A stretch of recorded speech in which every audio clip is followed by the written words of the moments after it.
Patience pays off.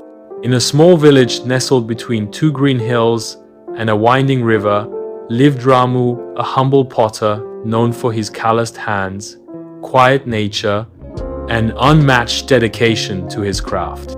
Every morning, while the village still slumbered, Ramu would awaken to the sound of birds and the low rumble of the river. With the first rays of the sun, he would sit by his wheel, shaping lumps of clay into beautiful pots, lamps, and vessels. Ramu wasn't rich. In fact, he barely earned enough to feed himself and his ailing mother. Yet, he never complained. His joy came from his work, the gentle rhythm of the spinning wheel, the cool touch of wet clay, and the satisfaction of watching something useful emerge from the earth.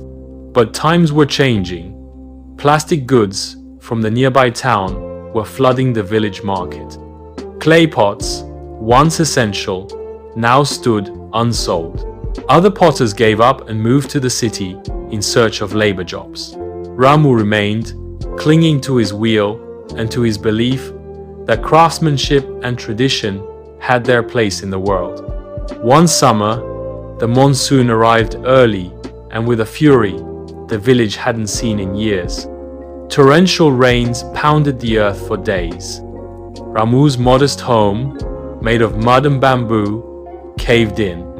His entire stock of pottery, months of careful work, was washed away. Ramu stood silently in the downpour, his mother coughing weakly behind him. His heart ached, but he didn't curse the sky or fate. Instead, he gathered the broken remains of his livelihood and, stone by stone, began to rebuild. Villagers offered some help. Old tiles, broken wood, a little rice. Ramu accepted them gratefully, but some mocked him too. "Why don't you just move to the city, Ramu? Pottery is dead," they said. Ramu would only smile. "My hands know clay, not concrete," he would reply. A few months passed. The festival of lights, Deepavali, was approaching. Traditionally, clay lamps were in high demand during this time. Ramu saw a glimmer of hope. Though he had no savings, he borrowed a small sum from the village moneylender reluctantly, as the interest was steep, and bought clay and firewood. He worked day and night, molding thousands of tiny lamps. His palms bled, his back ached, and his eyes burned with fatigue, but he never slowed down. His mother would often call out, "Beta, rest a little." Ramu would smile gently. "Just a few more lamps, Amma." The lamps, once baked and painted, shone like little suns. He loaded them onto a bullock cart and took them to the town fair, hoping to sell them. The town fair was buzzing with live, colorful stalls, music, food, and laughter. Ramu laid out his lamps under a modest tent. Passers-by admired his work, praising the detailing and smooth finish. He made his first few sales, and his heart lifted. Maybe he could finally repair his home, buy medicine for his mother, and pay off the debt. But fate had other plans.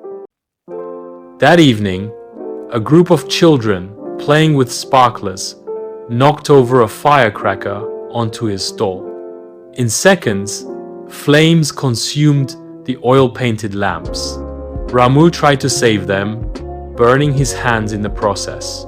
But most of his stock was gone, his dreams reduced to ashes. The organizer offered his apologies, but no compensation. Ramu returned to his village with only a few coins and a shattered spirit. That night, as Ramu sat under a tree outside his damaged hut, he wept not for himself, but for his mother, who deserved so much more. "I tried, Amma. I really tried," he whispered. His mother, frail and kind, held his hands. "You did, Ramu, and your patience will pay off. Maybe not today, but it will." Ramu didn't sleep that night. He watched the stars disappear into dawn and made a decision. He would not give up. If clay had taught him one thing, it was that pressure and time shaped beauty. So would his struggles. A few weeks later, a stranger arrived in the village. He wore simple clothes, but had the air of someone important. He walked straight to Ramu's workshop and watched silently as the potter shaped a new vase. "Beautiful work," the man said finally. Ramu nodded, not used to flattery. "I'm an art curator from the city," the man explained. "I collect traditional crafts. Your pots have character authenticity that factory products lack." Ramu looked up, surprised. "Thank you, sir. I want to place an order. 200 pots, 10 large vases, and 50 lamps. I'll pay you in advance." Ramu thought it was a joke, but when the man handed over a check and his card, Ramu realized this was real. A door had opened. Ramu threw himself into the work with renewed energy. The curator's order was the largest he had ever received. This time, the villagers who once mocked him now came to help, some out of guilt, some out of admiration. Ramu hired a few local youths and taught them the craft. He repaired his kiln, reinforced his hut, and even installed a small tin roof over his wheel. His mother, seeing the spark return to his eyes, blessed him each morning. Within weeks, the order was ready. The curator was so impressed with the quality that he made Ramu a permanent supplier. Soon, Ramu's name started appearing in artisan exhibits, city markets, and even a local newspaper article titled, "The Potter Who Didn't Give Up." 2 years passed. Ramu's life transformed. He started a small pottery school in the village, teaching traditional techniques to the younger generation. He bought better tools, modernized his kiln, and employed 10 full-time workers. But success didn't change him. He still woke up at dawn, spun his wheel, and drank tea with his mother under the same neem tree.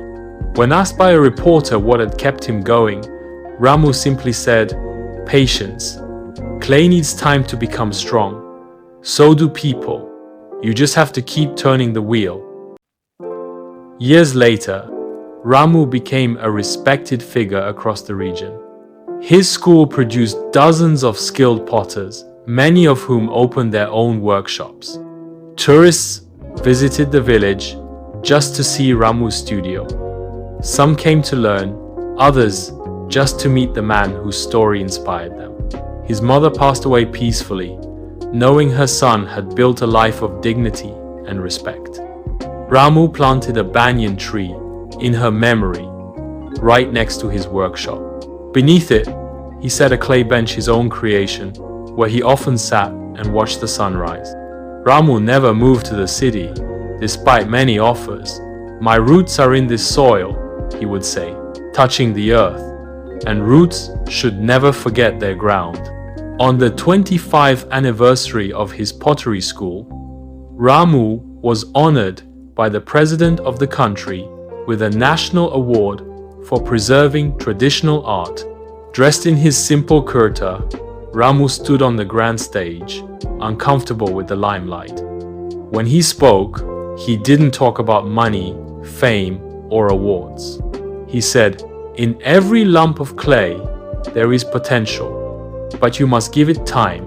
You must shape it gently, fire it with care, and wait.